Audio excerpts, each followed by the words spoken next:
What is up? Welcome to the NBA Rundown, brought to you courtesy of Run Pure Sports and Run Pure Bets. I'm your host, Brett Astaire, joined today by JSU and Tyler Hicks. And what a day to have you on, JSU. So much has happened in the NBA. Just a full disclaimer, right? We might not even get into the games today. We got so much to talk about, but we're going to do our best to break it down. So, JSU, I got to start with you. We got to start with the talk of the NBA world right now, and that was the dazzling debut of Domantas Sabonis. No, I'm just kidding. But I do want to talk to you about that. But we got to start, with Harden, Simmons getting traded. I'll tell you what, as a basketball fan, I love the fact, right, Simmons is actually going to play. I think it makes the East so much more exciting. And I don't have a Bucks ticket this year, right? Because I think, if I'm the Bucks, I'm not too happy about it, but everyone else has to be happy. What do you think about Ben Simmons finally ending his holdout, getting to play some basketball, and of course the Sixers acquiring James Harden? Yeah, what a day. I mean, first off, I got to start with the Sacramento Kings because all these Kings fans mourning the loss of Tyrese Halliburton is absolutely insane. Like, it's ridiculous. You weren't winning with him. I'm sorry, Kings fans. You weren't winning with him. Like, let's be real. They have three guards in Halliburton, Davion Mitchell, and Fox. And Halliburton had the best contract and was probably the most he was probably the best person to trade. He had the most value at that time in other teams' eyes, right? So, yeah, he is going to be someone when you have three guards and Davion Mitchell is going to be good. Like, that dude, he's already an elite defender in my eyes. And the offensive game is just – it's going up. Like, I can already see improvements from the beginning of the year to now, in my opinion, with some of his offensive game. But he's still raw there. Like, it's going to take time, but I think he's going to be a good player. I don't think they make this move also if they didn't think that he was going to be something that they were going to really play and be a good piece to the puzzle for their team. So the fact that you guys are mad because you gave up a younger player, but you got the best player in the deal. Like, you won the deal. Your team wasn't playing Buddy Hield, so that's irrelevant to me because, yes, but Buddy Hield is a good talent that, let's be honest, he's underwhelmed and underperformed like his whole career. And you could say the coaches didn't like him the whole time he was in Sacramento, and you're 100% correct. Is he talented? Yes, but there's obviously something going on to where multiple coaches just don't want to play Buddy Hield for whatever reason, and could be the lack of defense. He could sleepwalk in practice. I don't really care. Like, there's clearly something. So you won the deal and you're mad. Like, your team's trying to win. I know you guys aren't accustomed to winning, so I understand it. It's been a while. But, like, your team is trying to win right now. You're not going to win with – you're not going to win the championship with Sabonis. Let's be real. We know this. But you weren't winning it with Halliburton. And you're going to have a better chance of getting into the playoffs with Sabonis and what they have right now than you were before the trade. So I don't get it. Like this, you should have traded Fox. I bet you Indiana they probably didn't want to take on Fox. Fox hasn't, let's be honest, he started off the year kind of slow. Halliburton was the one that I think most teams were trying to get. And who knows? Like, I don't know what the trade exactly was. I don't know if maybe they tried to offer Fox and maybe the Pacers said no. I have no idea because I saw a lot of people like, oh, why couldn't they do Fox instead of Halliburton? Yeah, in a perfect world, you guys would have been so happy if you got to keep Halliburton, get rid of Fox and Sabonis. But fuck, I can make the case that Fox could end up just being just as good as Halliburton. This fact that Halliburton is already going to be this amazing star is ridiculous. Like, Fox was better than him last year. Well, I don't even know what the Pacers are doing. Like, you trade away Karis LeVert, who I can make the case is just as good as Halliburton right now. Trade away Sabonis. What do you do? Like, you're just completely dismantling this team. And in my eyes, you lost one good player and you gained another one that maybe his upside's a little higher. I don't even know, though. I think Karis LeVert's better than Halliburton.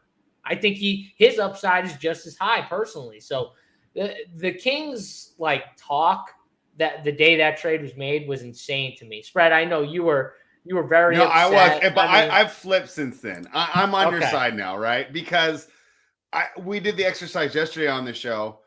Who needs a point guard, right? We're saying trade Fox. Who's going to trade for him? The only one I could say was Boston, but they weren't going to give up anything that we need. Even like the bad teams. Yeah, you wanted Josh Richardson. Did you want Josh Richardson in a first round pick? Like, yeah. And I started thinking, forwards are more valuable than guards. Almost every single team's got a pretty good backcourt. I mean, even the Magic, right? One of the worst teams in the league. They got Cole Anthony, right?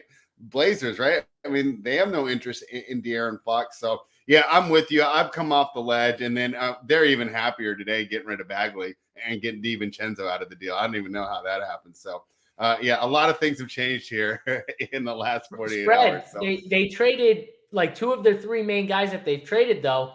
They didn't want to play anyways. They had issues with them, right? Buddy Hield, Marvin Bagley. You can make the case that the talent-wise, they traded two talented guys, but they weren't planning on keeping them. I don't think they weren't planning on playing them. So like, why not get rid of them? You know what I mean? Like, so Halliburton was the only one that they traded that they probably didn't want to get rid of Halliburton, right? It probably wasn't, but that's probably the only way to get Sabonis, most likely. It was probably the only way to make the deal work.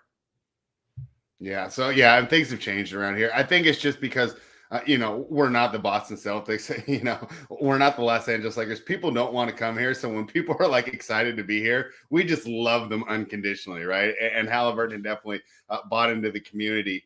And I just think that we all, like in our trade talks in our mind, we were building around the Halliburton Mitchell backcourt, which I would argue is better defensively. But hey, I mean, that's quite the pick and roll that they were running last night, Fox and Sabonis. And Fox is going to be a net negative defender, but we've seen teams win championships with bad defenders at point guards before. So if you're going to have a bad defender, you need them to be your point guard and not your center. So, all right, we got the Kings talk out of the way. I was going to table that for later, but thanks for jumping in. Set me straight. Could have used you on Tuesday, man. I was melting down. I almost came on Tuesday. I didn't have a lot of time, but I almost came on Tuesday when I heard you were melting down. I almost came on. I need to titles the next one. I got to talk some sense because he is for sure like that. Halliburton is a star. He thought that they won the trade too. I'm like, how do you win the trade when you don't get the best, when you give up the best player in the deal? Like, I don't understand how you win the trade. Like, this is the NBA. Stars rule. How do you win the trade if you lose the best player? Like, I don't. Because Tyrese Halliburton in 3 years could be really, really, really, really good, and he could be a little better than Sabonis. Like, how much better than Sabonis is Tyrese Halliburton going to be? Title? What are you saying? Sabonis first game dropped like 24, 14, and 6. What are we talking about right now? Sabonis is a legit stud. Like, I don't know what you want. Yeah, I've completely turned around here, and it was just a shock. We just didn't expect. We thought that he was the one guy that was untouchable. But you made a good point. When you're 20 and 35, nobody's untouchable. And then the last positive thing I would say is I think that McNair's 2 for 2 on draft picks so far. Halliburton was a great pick. Mitchell was a great pick, and we didn't give up any picks, so he gets another crack at it. So Tyler, we've talked about the Kings a little bit, but I know people aren't here to hear about the Kings. They want to hear about James Harden going to the Philadelphia 76ers. So let's start with you, Tyler. I'm pretty excited from a basketball fan's perspective. I haven't really broken it down yet, but talk to me about what you expect from the Sixers and the Nets now. Yeah, I mean, the Sixers should have one of the best pick and rolls in the league now. I mean, how you stopping Harden coming at you with Embiid rolling? They're going to have probably Harris waiting in the corner. Maxey's still in the lineup. Really only gave up Curry and a few first-round picks on top of Ben Simmons. So it's not a crazy package for them. I like what they did. Now, on the Nets side, I mean, they could play some better defense now. Ben Simmons, KD, once he's back, Drummond under the hoop. You have Curry out there. He's not a great defender. He can knock down shots, but Durant and Simmons on the outside checking guys are going to be tough. Like, it's just going to be hard to get around that length. Drummond waiting to block your shot at the hoop. And this is like one that we always talked about what was a good spot to put Simmons in. It's when he doesn't have to shoot the ball. Now you have KD, Kyrie, Seth Curry, and all these other guys that will shoot the ball before him. So he really doesn't have to shoot it, really. It's just play defense, pass the ball. And that's pretty much it. But we'll see how it works in the playoffs for him. If they're giving him the ball when he's wide open, it's like, you got to put this in, and he just won't shoot it. So I mean, the Warriors won a championship with Draymond not shooting at all either. The difference is Draymond's an absolute dog on the court. Ben Simmons is a little passive. JSU, back in those can't years wait to they hear won, your though, thoughts he on was shooting threes. Like, this isn't the Draymond we have nowadays that won them championships. Yeah. It was pretty bad there by 2018, though. He was passing up a lot of those wide open threes. JSU, I think we're going to definitely be able to debate today because I know that I'm higher on Simmons than you are, and I'm lower on Harden than you are. My thought first is the Sixers basically made their window like 2 to 3 years because I don't think Harden's got that much left, and you're going to have to sign him to that absolutely ridiculous extension. It's kind of going to hinder your salary cap. So you got to get it done in the next 2 years, but it's not that crazy to think that they might, right? You can argue Embiid's playing the best basketball in the NBA right now. Tyler definitely wants to do that. James Harden, this season, it's going to be fantastic. Next season, it's going to be fantastic. Let's see how much he's got left in the tank. I think Simmons makes that front court defense for the Nets just raw. So I can't wait to see how that works. I mean, who do you think got the better of this deal, JSU? Yeah, well, first off, something that no one's talking about that I don't understand, but I think it's a horrible look for the NBA that these two divas do what they do and then get what they want at the end of the day is fucking ridiculous. And it's the life that we live though nowadays where just people can cry, whine, sit out, take days off, not want to go to work, not want to be here, blah, blah, blah, and then just push to eventually get what they want and go to ideal situations or what they feel are ideal situations. And it's bullshit. It's bullshit. It's bullshit. Ben Simmons sat out this whole year and literally just like I just don't want to be there. They hurt my feelings. Your feelings got hurt? You're like 20 something. You're a millionaire. Like, what do you mean? Go play and cash a check. Like, stop. You get paid to play basketball. Like, you don't need to be best friends with everyone. Just go and play basketball. And James Harden on the other end, I mean, what is he doing? Like, he was clearly pushing to get out. That's what all the news was talking about was James Harden pushing for a deal to get done. I mean, what? Why? What you can't win with KD and Kyrie? Like what? So now you want to go play with Embiid, who does, I will give Tyler this, he does look like one of the most intriguing players to go and team up with right now, right? The dude is playing unreal. I can make the case that like right now it's Kevin Durant, Embiid, Jokic, like give me those three guys. Like those are the top. You got to throw guys Giannis in there. Oh, Giannis. Yeah, I'm sorry. Okay. I apologize. Yeah. Okay. Giannis too. Well, in my mind, I was like, his team's already filled. Like he's got his team. Right. I was thinking like to go team up with it. Harden can't really go like Denver.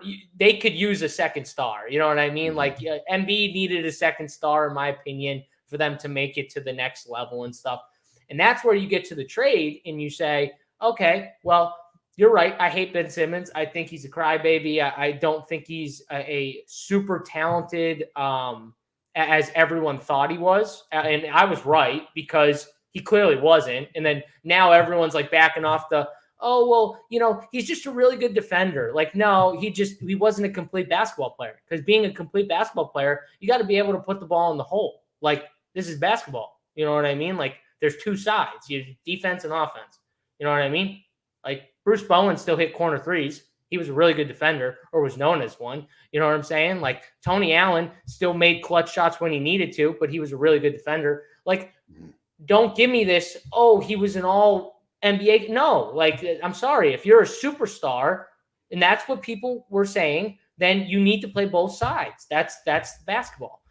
I will say, though, this is the most ideal spot. There were two spots that were by far the most ideal spot for Ben Simmons to go to. It was the Nets and Golden State. And he landed on this is the other reason why I hate this trade so much, is because he landed in one of the two spots where he could look good. And he did. And I think, in reality, if you look at this team, the best way to use Ben Simmons is to play him at the 5 and not play Andre Drummond in a starting role unless you play teams like Joel Embiid, like Jokic, where you absolutely need that big center and stuff like that. But in the playoffs, their best lineup would be Ben Simmons at the 5, unless they're playing Joel Embiid. Right. And that lineup would be deadly because you could play Ben Simmons at the 5. You could give him post-up looks, but then you have shooters like KD, Seth Curry, Joe Harris, Patty Mills, and Kyrie Irving spacing the floor for Ben Simmons. Oh, man. Whew, Ben Simmons, he could absolutely turn his career around with 1 or 2 years with this type of team. This is the exact type of team that Ben Simmons needs to go to and play. But I do think they should test out him at the 5. I think that lineup would be a lethal lineup and really tough for teams to cover on the offensive end. And everyone talks about his defense. The dude's a good defender, and he's versatile. He can rebound. KD is as well when it comes to playoff time. That sounds like a legit combo to me. The problem is their one spot will be when they have to face like Embiid. That will be by far, I think, them and the Bucks will be the 2 toughest tasks. Can they beat a team with guys like Embiid and Giannis where they might need to play Drummond more? I think that hurts their team when they have Drummond and Simmons together ultimately. But I will say it's the most ideal spot for him, and we'll see what he can do after not playing basketball for the first half of the year. We'll see what he looks like. I mean, Kyrie walked in, and he's looked still pretty good for just walking in a couple weeks ago and playing. I know people are pissed at him for having some off games, but the dude's literally been here for a few weeks, and he's not allowed to play in certain games. Let him get in a rhythm. It's going to take a little bit. Chill out. So I think both sides are fine. You weren't getting anything out of Ben Simmons. It's kind of like the Marvin Bagley. Ben Simmons didn't want to be there. You weren't playing him, so you flipped them and only had to give up Seth Curry and Andre Drummond. You got to keep, Tobias Harris. You got to keep, Thibault's a good defender. You got to keep Maxey. You still have pieces with Embiid. I think both teams are set up real nice. It's just going to come down to nitpicking matchups when it comes down to the playoffs, and we'll see who wins. I don't know how I feel about Harden. I'm starting to hate him too, like I hate Ben Simmons. I hate the whole when things don't go the way you think, you just want to get out. It's just the mentality is in too many kids nowadays where they just these 25-year-olds, 27, they just think it should be how I want it, or I'll just go somewhere else. No, that's not how it should be. And I hate that it is. Yeah. And JSU here, I get to be the old man here, right?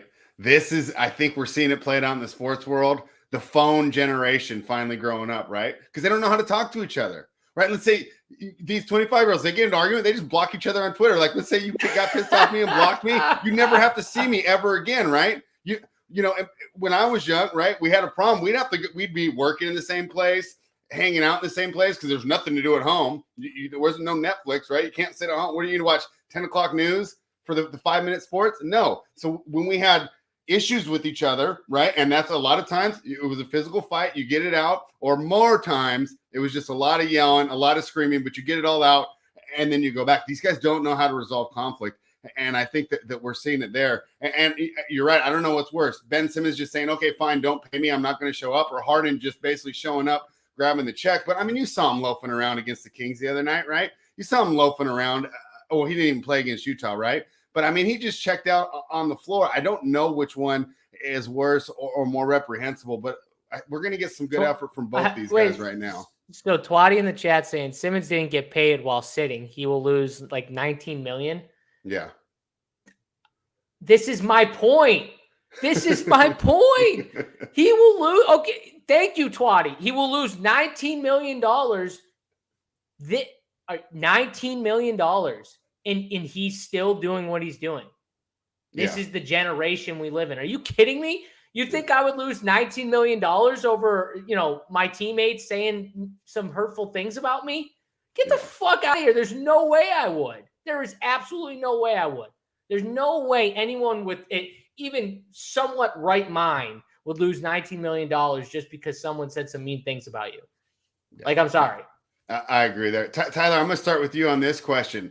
Brooklyn and Philly, let's say they meet in the playoffs. Who do you think wins? Philly. Okay, we're opposite there. I'm Brooklyn. It depends. Like, if Brooklyn's coming in fully healthy, I mean, maybe it's small into Brooklyn, but Drummond's big, but I don't think he's stopping Embiid. Harden's going to be extra motivated. So it'd be a good one, but neither one of these teams is touching the Bucks or the Heat right now. I'll tell you that. Wow, or the Heat, huh? Wow, that's some fire right there. I do like the Heat. You watch that defense, man. I will say it right now. Those are the top 2 teams in the East. Wow. I don't know what the standings are right now because they're so jammed up. Those could be 1 and 2, but what I think are the actual 1s and 2s, regardless of seeding, are those 2 teams. The Bucks brought everyone back from the championship. Would it surprise you if they ran right back? But they barely beat the Nets. I mean, I couldn't even take the victory lap because of that big toe, right? I mean, like, I wanted to say, hey, I was right, but did it really feel like I was right? I mean, you won. Yeah, I mean, that's all that matters. The money right? spent well. The money spent well, but it was tough to victory lap that one. JSU, if they were to face off, who do you like?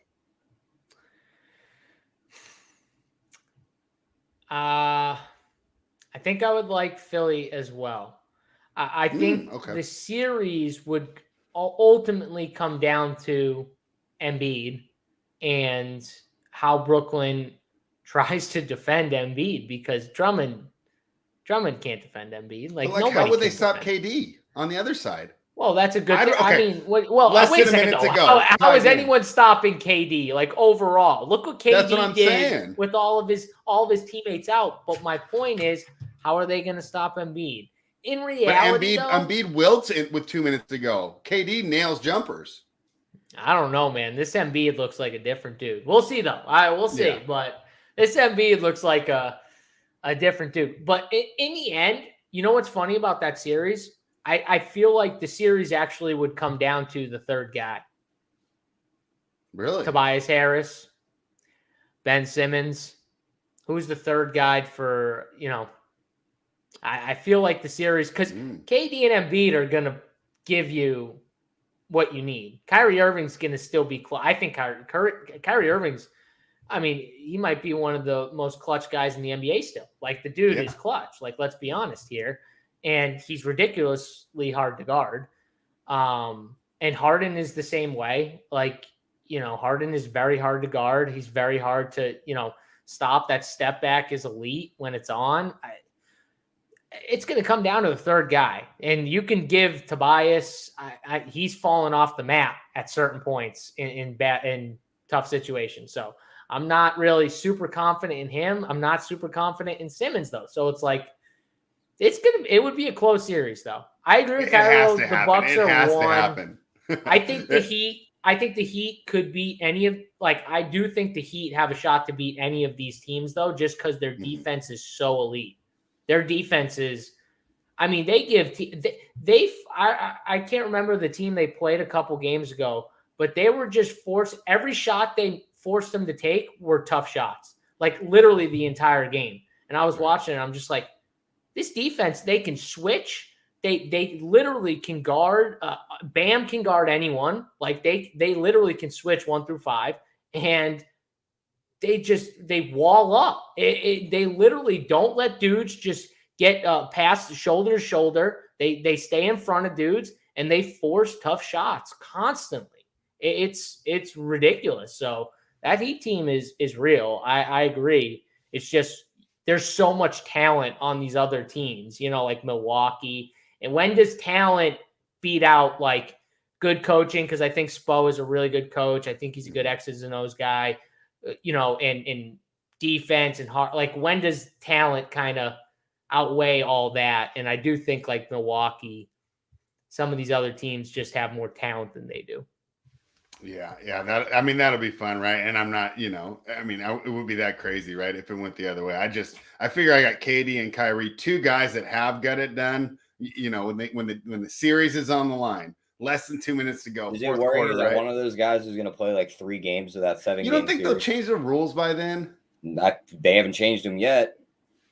I hope they do. God, the NBA should be pushing. They don't. They're pushing behind the scenes. How bad is that? Well, like, Kyrie can't play in like certain. I mean, that is a major downgrade to the Nets too. Yeah, if Kyrie were to not be able to play. That in there. Imagine they push all the way to the finals and he can't play in like key games. Like, KD's going to have a mental the breakdown. Finals, I mean, they're going to need him in the Eastern semis, the Eastern finals. Like, they're going to have to play like the Bucks, the Heat, the Nets. Like, that's the East is stacked now. The East is stacked now. It flipped in like Philly. 1 year. Yeah. Well, I don't know. I mean, you could argue, Suns are best team in the league, right? It seems like it's a 2-team race. It's funny though. Are the Suns like the best team in the league, but they don't have the most talent? Oh, no way. Like, no way. Like, you're taking all these teams we're talking about probably have more talent, right? Yeah.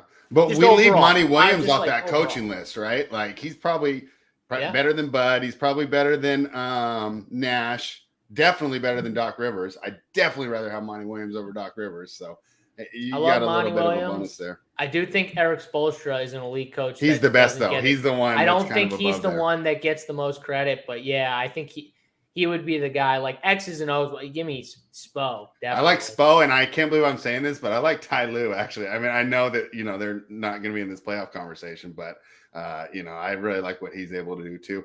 Some of these other trades, did you want to talk about? Porzingis going to the Wizards? That was weird. Did you have any thoughts about that one? The Wizards trades?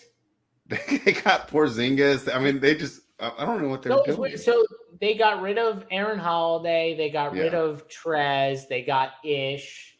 Then they get KP and get rid of Spencer, which there was some stuff like recently about teammates not really getting along with Dinwiddie. Mm-hmm. And so I think there was a thought that like that was very possible that maybe they get rid of him. It's just the trade was like KP for Dinwiddie. I don't know, like KP fit on this team? Are they going to play him at the 5? Are they going to play Kuzma at the 3 and him at the 4 and then play one of these bigs like Thomas Brown? I don't know. That's not going to work. That team seems bad now. Yeah, I mean, Dallas basically traded a piece of glass for the reflection in the piece of glass in Spencer Dinwiddie because they got Bertans back too. Yeah. Oh, yeah. Yeah, that's good. Do you think that helps Dallas, though? Or it just replaces KP on the outside as a 7-foot shooter. Right, and it replaces him with a guy in Dinwiddie who, I'm sorry, like, I know he hasn't been as good, but, like, he still had some pretty good games, especially when Bradley Beal's been out. Like, he's not terrible. And put him with Luka. Luka's going to get him a lot of open shots. Look at what Luka's done in Jalen Brunson's game, where Brunson, he gets a lot more open looks because of Luka on the floor and all the attention Luka gets. So now you've got 3 guards who you can really rotate. And, like, if Luka's in foul trouble, if the game's somewhat close, but they're ahead, I think this gives them more of like a, you could rest Luka still a few minutes here and there and feel comfortable with it, where he doesn't maybe have to play 42 minutes every night handling the ball or 40 minutes or whatever he's been playing. Like, so yeah, I don't mind it from them because KP wasn't working out, right? Like, I don't know who they would have got for him. I would have loved it if they somehow got Kuzma with how good Kuzma's been playing. I think he would have fit on the team, but hey, they got Dinwiddie. I don't think it's terrible, but we'll see. What do they do at the 4 and the 5 now? Now this means like Dwight Powell is going to play like major minutes. And Maxi Kleber, right? Yeah. Yeah, they'll probably play like 24 each. Let's talk about your team because, the Celtics a month ago, right, rumored to blow things up, and they haven't lost since. So maybe Brown and Tatum like each other better than we thought. They thought they made like a sneaky move there. I felt the Spurs, it was good for getting a first-round pick. Spurs need to rebuild anyways. They added Derek White, and the Celtics better than I do, JSU. How do you think that helps the Celtics? Well, I think Derek White is a good pickup. When we first saw the trade, I think people were like, oh, Jay Rich, Derek White, whoa. And then, you see the first-round pick, Langford. You're like, all right, well, they get a first-round pick out of it. Not as bad. I still think, like, Derek White's a pretty good basketball player. For the Celtics to pick him up for Dennis Schroeder, very different than Dennis Schroeder, too. Like, Derek White is a very different player. He fits better. He fits, exactly. He can play some D. He can score if you need him to. He can facilitate if you need him to. He can do some dirty work. Like, this guy you can rotate in, and I don't think he's going to screw up the chemistry with the ISO ball, Jaylen Brown, Jason Tatum as much. I think he'll be able to go in and kind of find his role and fit it well. It's going to be interesting though, like how they use him. Like, do they bring him off the bench? Like, what do they do? What do they do? Well, is Schroeder officially gone? Yeah, they traded him to where? I missed that one. The Rockets. They traded him to the Rockets for Daniel Theis. It was okay. I did see that. It was Dennis Schroeder, Ennis Freedom, and Bruno Fernando, and then they waived Freedom, but for Dennis Schroeder. So, and they got Daniel Theis back. So that I don't know why they him, traded Daniel Theis, but he's a good 15 minutes for the team, right? And he knows the system. As long as he doesn't take too many minutes away from Big Rob Williams. I don't think that'll be an issue. Yeah. Tyler, what do you think about the Celtics upgrades? Yeah, I mean, I really like that Derek White pickup. That was one of the names we talked about before on one of the shows when we said what teams we'd look for guys to trade. Mm-hmm. He was one of the names I threw out for the Celtics because just like JSU said, he's a guy that can go stand in the corner or stand at the top of the key while Brown and Tatum were doing their ISO ball. They send the double team, they kick it out. He'll knock down that three to where Schroeder's really not going to knock down that three consistently. He plays a bit better defense than Schroeder. And him and Smart together should just work like money. If Smart's hitting his three-pointers too, I mean, those two guys can just play ISO ball they want with Smart and White waiting on the outsides to shoot these threes. Like, this offense could really open up. They were already playing well. This could just kick them into another gear, and they could just keep winning games. Man, tell me how they keep playing Al Horford. Like, they gotta retire Al Horford. Yeah. He's like, literally in there for the Philadelphia series. Like, that's what he's on the bench for. Because he still plays good against Embiid. And just play him 15 minutes a night as a backup center or forward, whatever, and start Derek White and start Smart.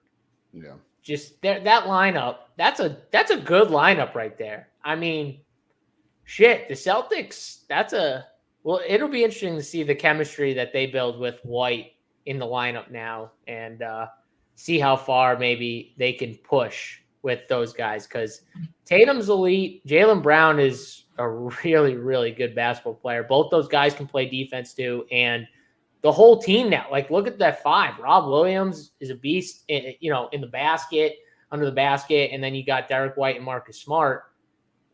That's a nice five right there.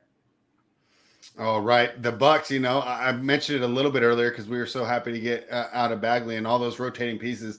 They end up with Serge Ibaka. Do you think he actually helps the team? Start with you, Tyler. Yeah, I mean, I think he can help. They do need another big man because it's basically just Giannis and Bobby out there. Brook Lopez is nowhere to be found right now. I don't know if he's done for the season. Haven't seen him on the injury reports in a while.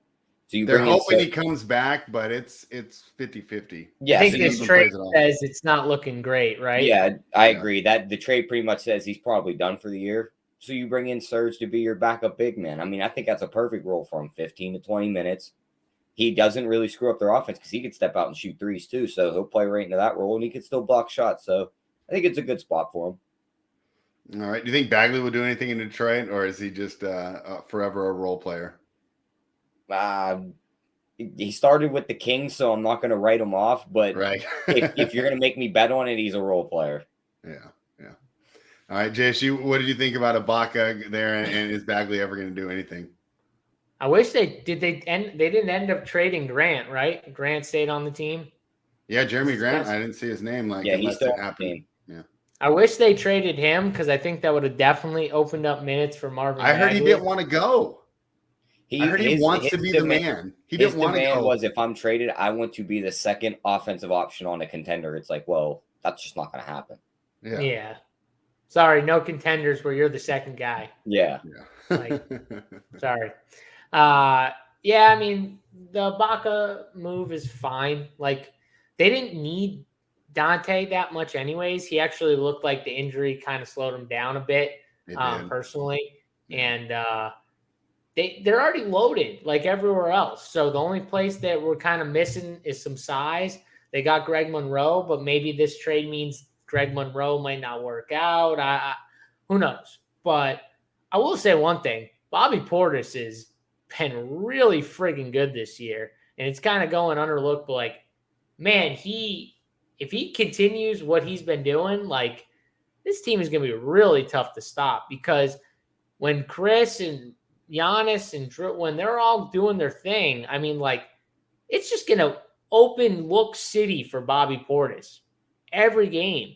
And he's going to get these wide open looks continuously in that corner spot.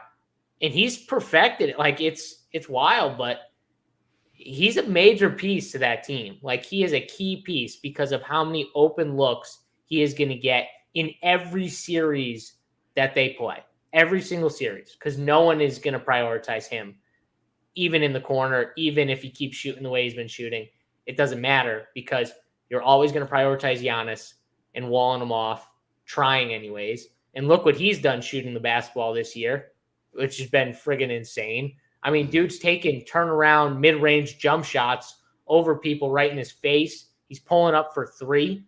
Like, God, if he keeps doing that type of crap, the whole league is just, how do you stop it? Like, there's no way to stop Giannis if he starts getting better. And we saw what he did with his free throws from just that like series at the end of the year last year. The dude clearly works on his game. Like, obviously a ton. And if that didn't show it to you, what he's done from last year to even this year should show it to you that he's even gotten better.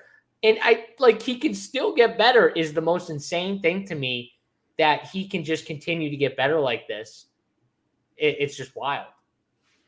Yeah. And Bobby Portis is the exact opposite of Ben Simmons, right? I mean, the guy's just a dog. He's not afraid of anyone, of any confrontation. I think Antoine Bogart hit it perfect here. On the Bagley breakdown, he says Bagley's an NBA center that's completely lost on defense. His footwork instincts on that end are not good. Love to see him figure it out, but that's step one, yeah. And that's why he was unable to get run here in Sacramento, and we're one of the worst defenses in the leagues. I mean, I haven't heard from you about LeVert to the Cavaliers. Does that up their chances at all? I mean, you know, two kind of losers here that we were really happy about. Chicago and Cleveland, right? At the beginning of the year, we're so happy for them. These teams kind of look like, you know, they're left out in the cold with all these other teams upgrading. What are your thoughts on LeVert to the Cavaliers, and how would you be feeling if you're a Bulls fan right now? Start with you, JSU. Yeah, if you're a fan of both these teams, I mean, you should still feel like good that your team is at least, you know, somewhat competitive. But at the same time, it's like, how are we going to get through those top four in the Like, man, that's tough. In Boston, it got better. Like, it seems like everyone got better. You know what I mean? So for the Bulls, you got to be sitting there like, shit. Like, we did the best we could in the offseason, and they did get better. But like, you know, there's not much else we can do. Like, this was the best we can do. We just got to work with what we got, and it's probably not going to be good enough, right? And if you're the Cavaliers, they did by far the best with what they can do. They drafted well. I think Karis LeVert, I mean, great pickup in my opinion. Karis LeVert is a stud. He is really good. And yeah, he's had some like ups and downs, but remember, the guy has been injured a lot throughout his career. Like, he is getting there, and he is a really good scorer that could end up being an elite scorer in the NBA when it's all said and done. And Darius Garland, to play with Darius Garland, who is a really, really elite scorer and elite playmaker in the NBA now, and he's built it up where like even the stars know, like the KDs, the Hart, like even they know like Garland is no joke. Like, all these guys can see it. Every time they play him, you can tell. And the fact that he's going there playing with them, and then they've got the size that they've got, that's what puts them kind of apart. Where like they have this weird type of makeup team where it's like they've got the elite like ball handlers now with those two guys that can get their own shot whenever they want. But they also got this size that just makes them so tough defensively. And listen, they'll be a tough out for a team. They probably won't go anywhere. Like they'll make the playoffs, but you know, they probably won't like make it, you know, past the first or second round, like not doing that. But they're going to give teams some tough games in the playoffs, no doubt. That team plays hard. Yeah. Tyler, who do you think goes farther? Who do you has more upside for the playoffs, the Bulls or the Cavaliers? I got a fun question before we get to that. Okay, go. Cleveland versus Brooklyn in the playoffs. Who wins? because the size is going to be ginormous for Cleveland on that side. That's actually a really interesting matchup. Would absolutely eat Brooklyn apart. Wouldn't it be something to watch Jared Allen and Karis LeVert get dealt away from Brooklyn for 16 games of their big three, and they turn around and knock them out of the playoffs? I can't see KD losing. I can't It would take like KD getting banged up or something. It would, yeah. He would have to. But I think that's closer than you realize, right? When the Clippers like barely snuck by the Mavericks last year in the first round, when we all like thought they were going to win, in 4 or 5 games, right? It could be like one of those. So off that, I'm assuming you think the Cavaliers have a higher playoff upside right now than the Bulls, Tyler? Yeah, I do, because they play defense. The Bulls play no defense. Like Lonzo and Caruso will be back, yes, but like they don't improve the front court defense. Well, they get Pat Williams back too, like our guy Drew Carpenter's talking about. Yeah, but Pat Williams is he's a power forward. Like, what happens if you got to go play Philly? Like Vucevic can't check Embiid. Yeah, but nobody's checking Embiid in the whole NBA. You got to have a big body that can get to him. You know what I mean? Like certain teams just got a body to throw at him. Boston, for instance, Al Horford. Like you could throw bodies at him. Like Vucevic just has no defense. He feasts on that team. Let's be honest though. The problem with the Bulls in the end is you got DeMar DeRozan, Levine. I love Levine. I love DDR's played out of his mind. But you're gonna play Embiid and Harden and Tobias and all the come on. In the end, talent most of the time wins out. There's just way too much talent on the other team, elite talent, to where it's like, how can I take DDR and Levine? And like Tyler said, the Cavs play legit defense. Like, yeah, those guys coming back is good for the Bulls. It's good defensively. They might take a hit offensively a little bit at times, but it is good defensively, no doubt. But the Cavs are just better. I'll just say it, they're better. And when the playoffs come, defense matters even more because every team tightens up their D. Every single team does. So we'll see, but I would definitely take the Cavs. And like, what happens, spread, if like they play a team that just attacks Vucevic and all of a sudden he's in foul trouble in the second quarter? Really don't have a backup big to put on the floor. Like now you're playing small. Now you're getting ran up and down the floor. Like this could be ugly for Chicago in the playoffs. Wow. Okay. I actually think they could be like the Knicks last year. Post a great regular season record. Go into the playoffs. Defenses tightens up. They're out in 5 games. Yeah, Knicks and Hawks, right? Two teams rather quiet on the deadline as well. So, those are 2 teams that were really featured in our postseason previews last season that might be slipping from relevance sooner than we expected. Tyler, was there any trades that I missed that we wanted to talk about, or we'll do a quick rundown real quick of the games? No, I mean, Hornets got their center in Harrell, so he could see some bump up in his stock. But other than that, I mean, I think we touched on all the big trades. Nothing else was like crazy. Phoenix short up their the Raptors picked up Thad Young and Drew Ebanks for Gordon Dragic and a first-round pick that's protected. That's another crazy matchup in the first round. I mean, talking about the East, they're another team, right? It's going to be.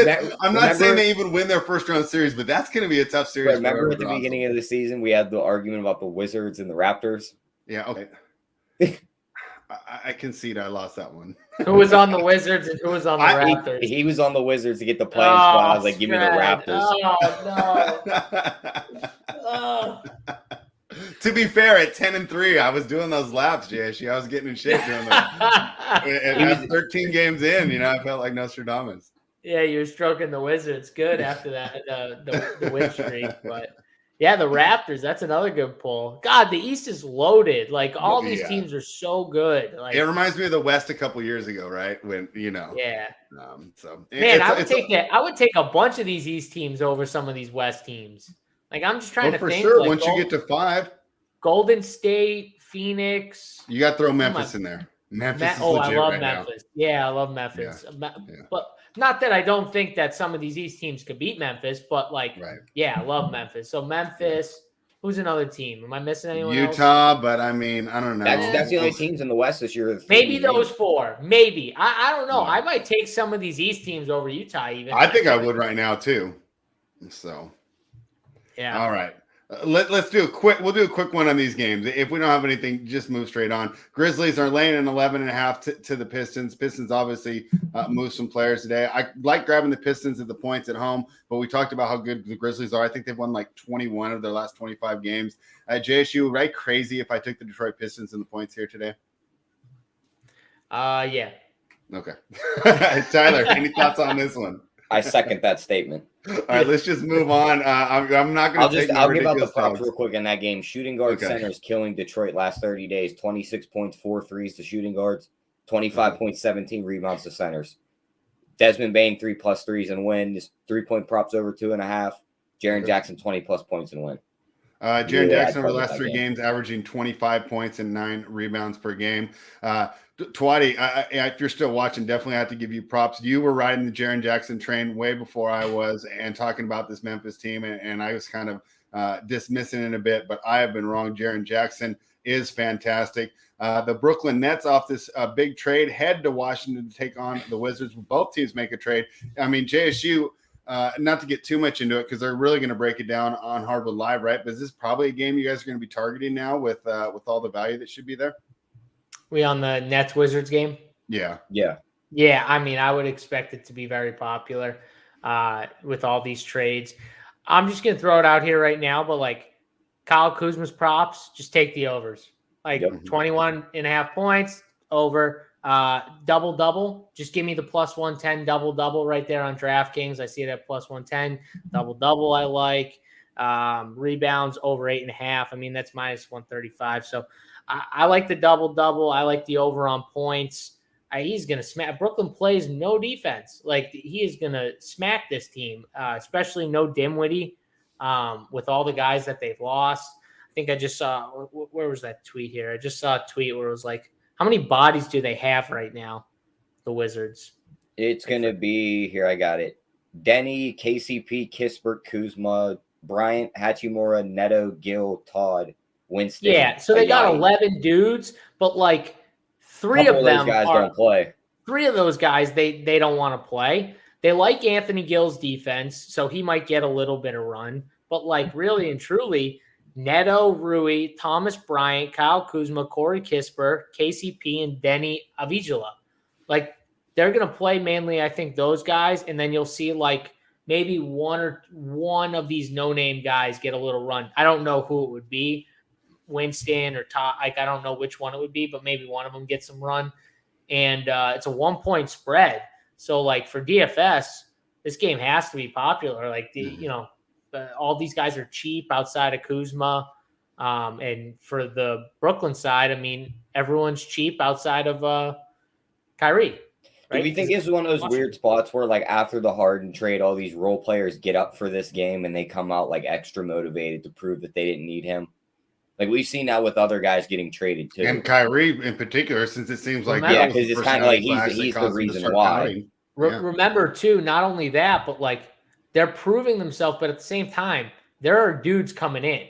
And those dudes coming in are taking some of these guys' spots. Very potentially taking some because they traded for them. So if they're trading for guys, they probably are going to want to use some of these guys. Maybe not everyone in the trade, but they're most likely going to use some of these guys. On the Brooklyn side, Seth Curry's coming in. You don't think Seth Curry's going to come in and get some minutes? He's going to get some minutes. Yeah. Who's he taking minutes from? Patty Mills? How about Cameron Thomas, who's looked pretty good? It sounds like guys might be playing for some stuff here tonight. Same thing on the Wizards side. Montrez is coming in. Well, who's Montrez going to affect? Or leaving. And you know what I mean? Like, that means Thomas Bryant's coming in is what you meant. KP's coming in to take those big man minutes. Well, that's like Rui. You know what I mean? Rui. He's going to probably want to show something. Denny Avicii, who was a first-round pick. So all those guys are going to, like Tyler said, they're going to want to show something. And that's where, from a DFS side, 1-point spread, all that stuff going on, tighten rotations probably with shorter bench. Like, yeah, these teams are going to be really popular. Yeah, Tyler. I mean, I wrote this one up this morning, but I was going off the rosters that we had, and I thought, Dinwiddie had a pretty nice matchup, man-gun revenge spot. But I'm flipping here. I like the Nets. You have any props for this one? No, I'm actually going to stick with the Wizard side here. I like all the props JSU gave out, the Kyle Kuzma double-double. You could do the double-double and win at plus 225. Oh, so you like the Wizards to get the win, huh? Yeah, I mean, you look at their last 10 game spread. They've lost to Miami, Phoenix, Philly, Milwaukee, Memphis, the Clippers, Boston, Toronto, Philly, and then they took a loss to Brooklyn with both Harden and Kyrie on the floor. Almost all of those teams, what's the Are in the common? They're all playoffs. good defender. They're all good defensive teams, like all of them.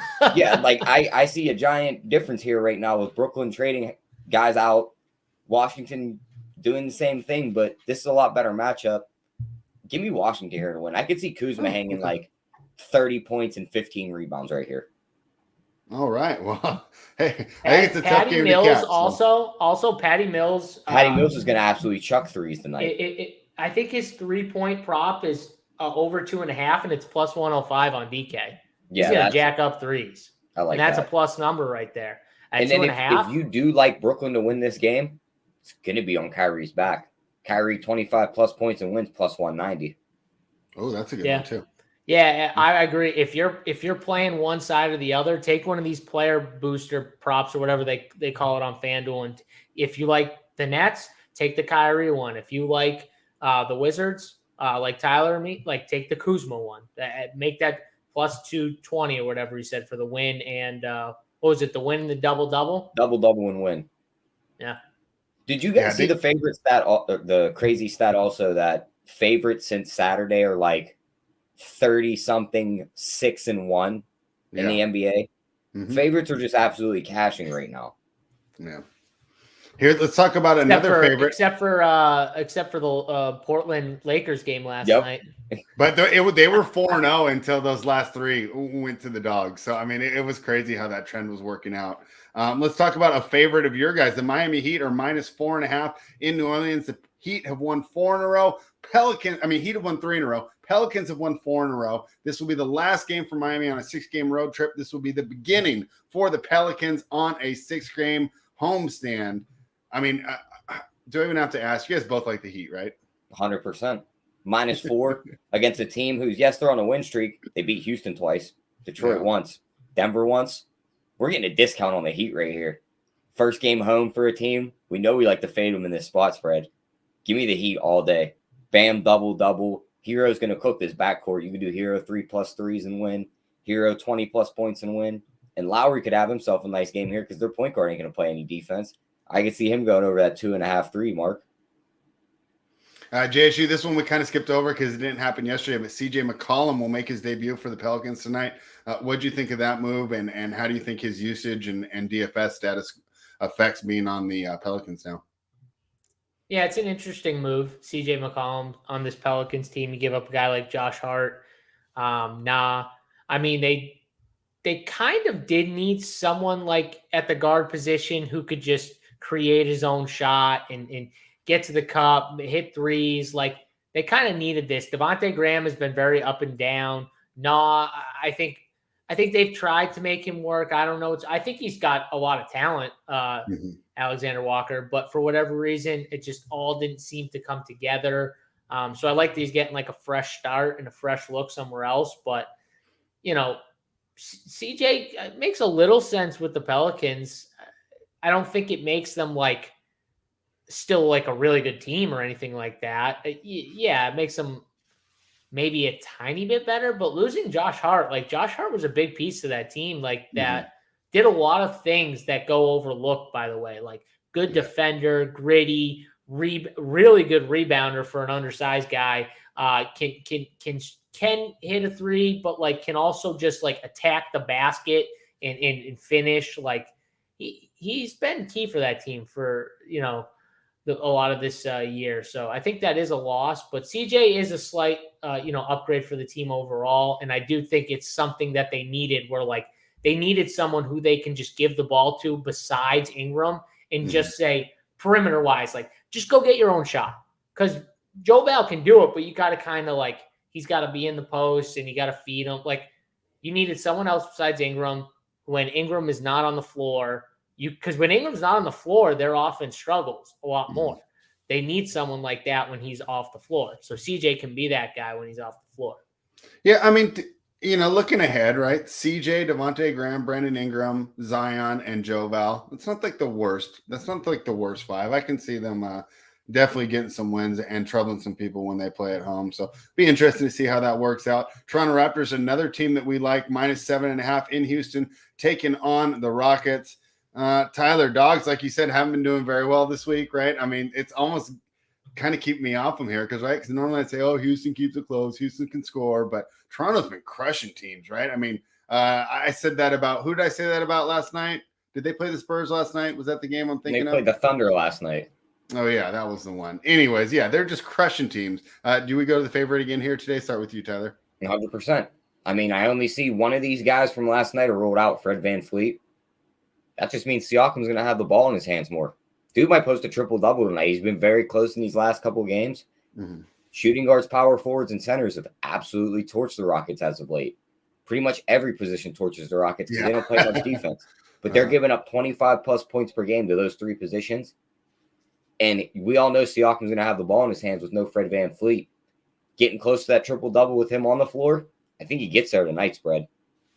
All right. Yeah, it's tough to go against the Raptors right now. Anything from you on this one, JSU? Yeah, if I have to lean aside, it would be the Raptors.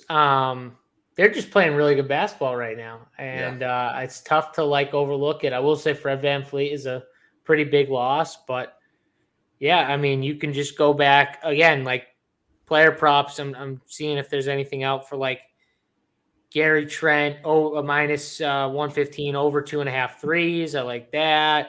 Siakam's been dominating. I don't know if he's got a double prop. Let's see what his double prop is. Plus 100 on DK. Kind of like that. These guys play massive minutes. So I'd probably be looking more on the prop side, but you could hit the 7. I don't hate it. They've been crushing teams. Yeah. Let's talk about the Clippers. They're catching 6.5, heading to Dallas to take on the Mavericks. Clippers been a plucky team, but they haven't been getting done. They've lost 3 of their last 4. I think some of the moves they were made today were, I think, to lower their tax a little bit here, even though I think Ballmer has more money than 15 NBA owners combined.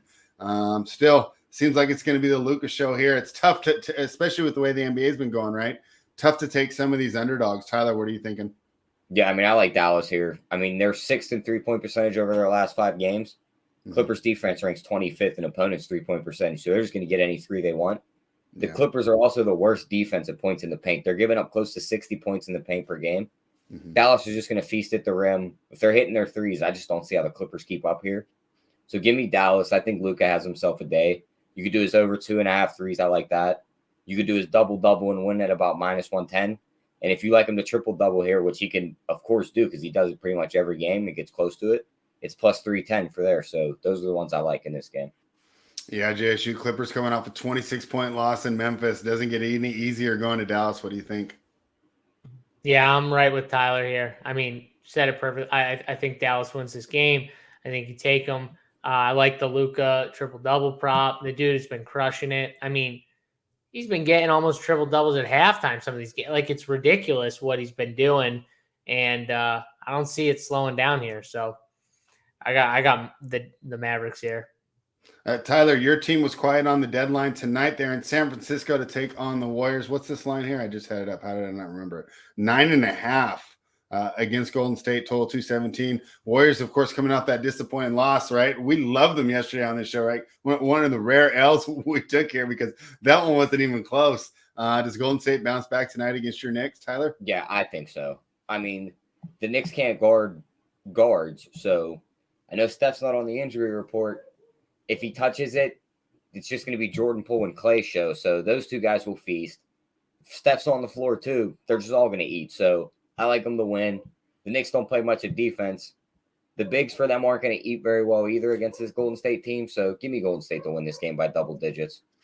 Yeah, it's an excellent bounce back spot, right, against the Knicks team that I have no idea what they're doing. I don't understand why you trade for Cam Reddish and then not play him. That was kind of cruel in my mind. JSU, RJ Barrett's also out in this game. So, yeah, it makes me like the Warriors even. Oh, yeah, because he sprained his ankle playing with 15 seconds to go, down by 15 or whatever, right? Great job. How do you not hammer the Warriors here? How do you not ever have Tibbs as your coach for more than one season? You get the 1 year bump, and then it just all goes to. Have you seen it when Barrett's not like producing big numbers, scoring? Like this team struggles, man. Like they're gonna have a tough time here. I think the Warriors finish this game out. It's probably one of my favorite bets. Like, just take the Warriors and move on. All right, let's go to the main event tonight. Kind of overshadowed by all the dealings today, but a rematch of the NBA Finals as Milwaukee Bucks have been just crushing souls, right? I mean, they had the Lakers in their room kind of pondering their existence after that last loss, right? Russ is apologizing for not getting an opportunity. AD and LeBron won't even look at him. They're so disgusted by him. Then they bench Russ and still lose. So I don't know who they blamed last night. I must have missed that one on Lakers Twitter. But the Bucks, they've been winning by double digits. They crushed Portland when they played them. Then they crushed the Clippers. Then they crushed the Lakers. So they are on a roll, 3-0 so far on this road trip. But they're going against the team with the best record in the NBA. And although the Bucks did win the NBA Finals last season, the Suns have won 5 of the last 6 when they've met in the regular season. Tyler, hey, we've had this conversation before, right? Kind of bringing me back to last June and July here. But give me the Milwaukee Bucks. Tell me why I'm wrong, Tyler.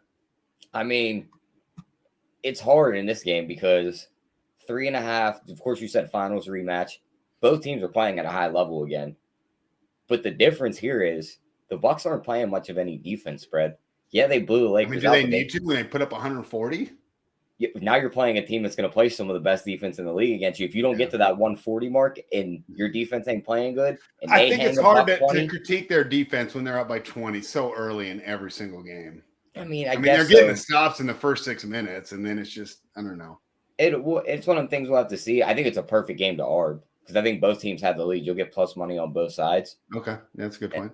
But the best way to bet it, I think, take Booker 30 plus and win. Take Giannis 30 plus and win. Sit down and watch the game because one of them guys are going to get there and win you the game. Yeah.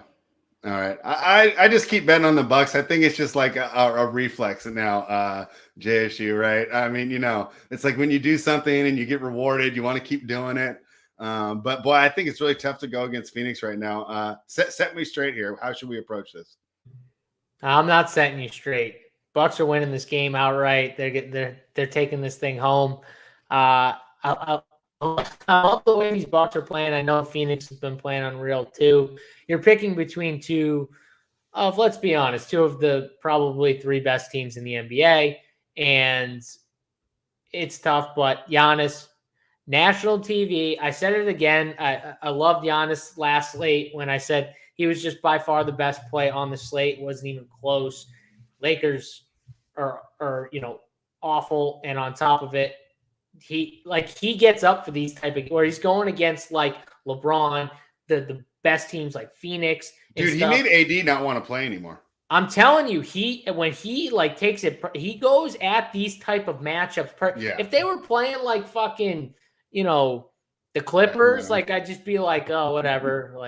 It's not like that though. Like Giannis is proving something right now. I mean, I'm telling you, when he's doing like fadeaway mid-range shots with like AD or LeBron in his eyes, and he's just hitting it wet like nothing and walking off, like it's impossible to guard. And I know both these teams are going to play good defense, but in the end, give me the best player on the floor, and that is Giannis right now. So give me that guy when things get hot and heavy in the end. I think the Bucks win this game, and I'll take them.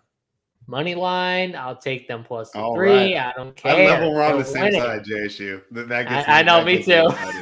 All right. So we got 6 minutes so hardwood live right now, Tyler. So start cooking up that parlay right now, and we will give out the best bets. JSU, what would be your best bet for the day? Side total or prop? Yeah, Golden State -9. Lock it in. They're winning this shit. It's going to be a nice roll through the Knicks. The Knicks are terrible right now. No RJ Barrett. Golden State, they're going to have Clay. They should have Clay back for this game, pretty sure. And I think they just run right over New York. So at home, tough not to love them as a bet. Yeah, a Bay Area rapper Mac Mall had a great song called "Get Right," and it feels like the the Warriors are going to be able to get right tonight. Tyler, we'll start with your best bet. I'll give out mine, and then you can give out the parlay. Best bet for the side, give me the Heat -4. They're blowing this Pelicans team out. Okay. And then as for the props, give me the Siakam double-double and sprinkle on the triple-double because no Van Fleet on the floor against this Rockets team that's not going to play any defense. He's been close a couple times. He could easily get that triple-double right here. All right. I love it. And I'm going with JSU, and I'm going to take the money line here. Give me the plus 137 for the Milwaukee Bucks. I love the way they're playing right now. We don't need the points. We'll go ahead and just grab that money line. Give me the Milwaukee Bucks. Tyler, do you have the home run parlay queued up for the people? I'm cooking it up right now. We'll go. I love when the show is on my favorite 3 bets of the night. Let's go. Yeah. Everyone just said a bet, and it was like my 3 bets that I'm pushing tonight anyways. Plus the Kuzma prop, points prop, double-double. I like the Siakam look too with the triple-double if you want to go there. Gary Trent over his 3s. Those are good prop bets tonight. Here, spread. I got one. We're going to go 24-1 today. Jaren Jackson to score 20 points. Memphis beats Detroit. Mm-hmm. Kuzma to get that double-double. Washington wins. Mm-hmm. Bam to double-double against the Pelicans and win. All right. I love it. 24-1. And for those, who missed it, it will be in the Discord for Run Pure Sports members. Remember, if you're not a member of Run Pure Sports, head on over, use the promo code SB56 to get access to everything. SaberSim, the bet side, the DFS side, not a better value in sports. JSU, we did it. We got it done before Hardwood Live. I was worried I was going to have to send Simon a message and tell him to push it back because we were still going, but we got the show done. Any messages for the people before we sign off? Yeah, not much. Just make sure you guys stay tuned. We're going to have a ton of content for the Super Bowl. We got a Print Factory show tonight, I think 9 p.m. Eastern time. Me, Big T, ODB, Uncle Dunkle. That's going to be premium for the members this week. So Morning Wood also tomorrow is going to be at 3 p.m. Eastern time. And that will also be premium. So make sure you guys check out what we got going on at Run Pure Sports. We're running a deal right now. Pretty much like the deal is ridiculous. It's like the best. You're not going to find a better deal. Pretty much like 56% off your first payment at Run Pure Sports. Like you can't beat that deal. Like just go in, sign up, use the code SB56. It'll get you 56% off your first payment at Run Pure Sports. Check out all the core plays for all the sports, all the content on the bet side. I know there's props already up for the Super Bowl. There's going to be tons of plays for the Super Bowl. Get in now. Get all the showdown content from Big Team, me, Tambo, all the guys, DC, AP, who everyone's going to have stuff up for the Super Bowl. So make sure you check out all the content. All right. And Tyler and I will not be just sitting by idly. We're going to be doing work as well. Tomorrow, we usually have AP on the rundown at 3:30 Eastern. We're making a quick trade, right? The trade deadline. So we swapped out Gary for tomorrow. So Gary USCG is going to be on tomorrow. And then we'll get AP in there on Monday. After we're done with that, Tyler and I will be doing a Super Bowl show. We might be having a guest, right? Tyler, did we hammer that out? He said he might come on. We'll see if he actually does. We'll see. I might have to throw another Jokic slander tweet out there to get him riled up. Yeah, we'll see if we can. We'll see if Tyler can work something up. Right on time. We have 1 minute till Hardwood Live. Plenty of time to use the bathroom and grab a drink before they go live on the other channel. Remember to like the video, subscribe to the channel. Head on over to Run Pure Sports YouTube channel right now. Like that video as well. Thank you everybody for joining us and Run Pure.